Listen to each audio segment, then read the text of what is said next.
On this episode of Cox Connections, last year the military merged together Fort Eustis and the Langley Air Force Base in an effort to cut costs and become more efficient. Group Commander Colonel Grothe of Fort Eustis joins us today to talk about the transformation and what his expectations of success are for what is now known as Joint Base Langley-Eustis. The Elizabeth River Project is a grassroots effort spearheading the cleanup of a river that was once the thriving area for fish, crabs, and oysters. Learn more about this organization and how it works with the government, local businesses, and community partnerships to restore the Elizabeth River back to its original habitat. Our customers can now get a hands-on experience at our new Cox Solution stores. There they can touch, see, and interact with our products and services, as well as ask questions before making a purchase. Hear more from our Cox Solution store managers and how we're helping you get the most value out of the services we provide. Stay tuned. Cox Connections is next.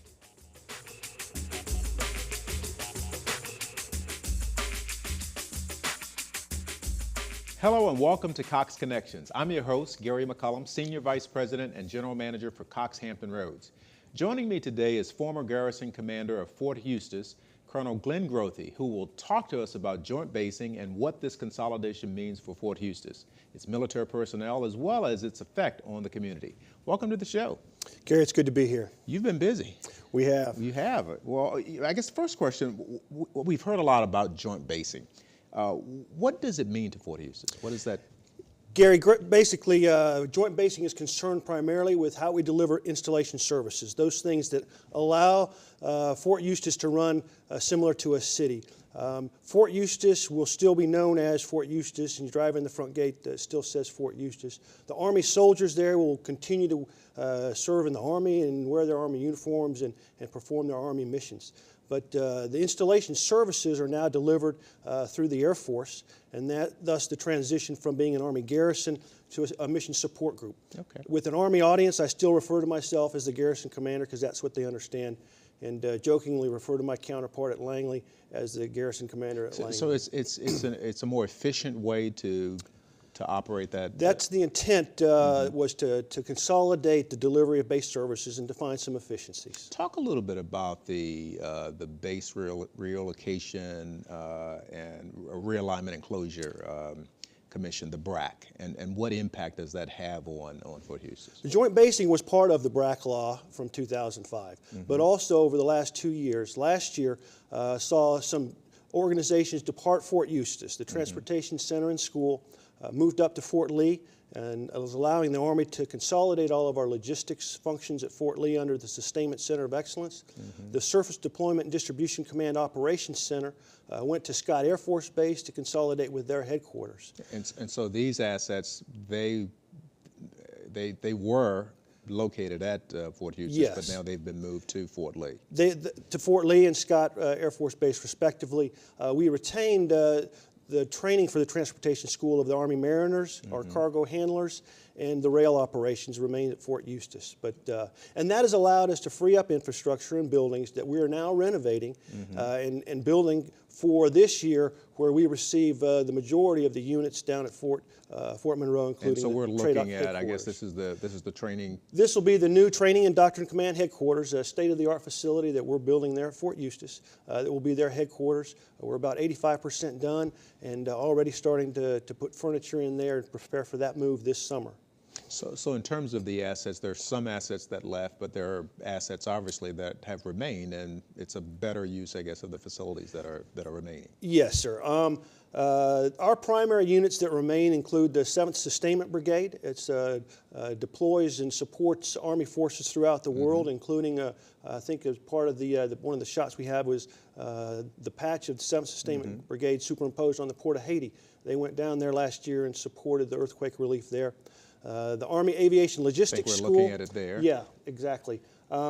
Another major tenet is the Army Aviation Logistics School, where we train all of the Army's helicopter mechanics as well as the Air Force helicopter mechanics. there at Fort Eustis. We have about 6,000 soldiers and airmen come through there every year to learn about maintaining our rotary wing aircraft fleet. Which I guess the graphic some, we're just looking some at. pictures there of the aviation logistics. So let me ask you this, Colonel Grothe. This transformation, many of our listeners are going to wonder, what does this mean for me? If I'm listening to this, I'm in the community, what impact does this transformation, joint basing, BRAC, what impact does it have on the community? Should be very minimal impact. From the joint base perspective, Langley Air Force Base will maintain their community ties. We maintain our historical community ties with Newport News and Williamsburg.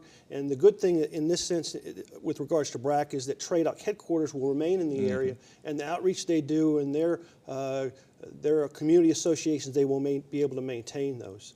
We are actively engaged in the Virginia Peninsula Chamber of Commerce as well as the Williamsburg Chamber of Commerce. The 7th Sustainment Brigade does outreach with the local schools in Newport News. Achievable Dreams. And from the joint base perspective, we're excited and looking forward to an air show coming up in May. Well, you mentioned Achievable Dream. You guys do an outstanding job of supporting that initiative in Newport News. They are really appreciative of what you're doing. You mentioned also one other thing. You mentioned the word history. Tell me a little bit about the history of Fort Eustis. Fort Eustis goes back to colonial times, the old Mulberry Island. And we're proud to have the Matthew Jones House there that dates back from the late 1600s and early 1700s. We've restored that structure with the Corps of Engineers. We have a picture of it there. It's a beautiful old historic facility that we open up periodically throughout the year to the community. During the Civil War, the Fort Crawford was the James River anchor of the Magruder Line as part of the Peninsula Campaign. And then in the early 1900s, we established Camp Eustis, and since then have been a presence there on the peninsula. World War II saw the transition of the Transportation Center and School there to Fort Eustis. And then just recently, now with joint basing, we've become part of Joint Base Langley-Eustis. So it has clearly has had a rich history and been a major player in this community for a long time. A long and rich, proud history that we have here within the community. But also we look forward this next year for an exciting future. And with the TRADOC headquarters moving to Fort Eustis, as well as their associated commands there, the Deputy Commanding General for Initial Military Training, Army Capabilities Integration Center, Joint Task Force Civil Support, all of those organizations coming to Fort Eustis, and we're excited about what the future has for us. We only have about 30 seconds left, and this is such a great conversation, but what last piece of information would you like to share with the viewers about what you're doing and the mission and just how well you're doing? You're doing great things at Fort Eustis. We're just proud to be a member of this great community here, the Newport News, the greater Joint Base Langley-Eustis, as well as the Hampton Roads community. We believe that it's a great place to live and work, and that Fort Eustis is an important part of that, and our soldiers and their families are a part of this great community, and it's just proud to be here and proud to be part of this great area. Well, on behalf of all of us, thank you for what you're doing in this community, and most importantly, thank you for your service. We sleep well because of heroes like you, so thank you very much for your leadership. Thank you, Gary, and it's great to be here. Well, for too long, the Elizabeth River has been the victim of industrial waste practices, polluting the environment and harming wildlife. When we come back, hear how a grassroots effort is working to restore this critical part of the Chesapeake Bay. Stay tuned to more Cox Connections.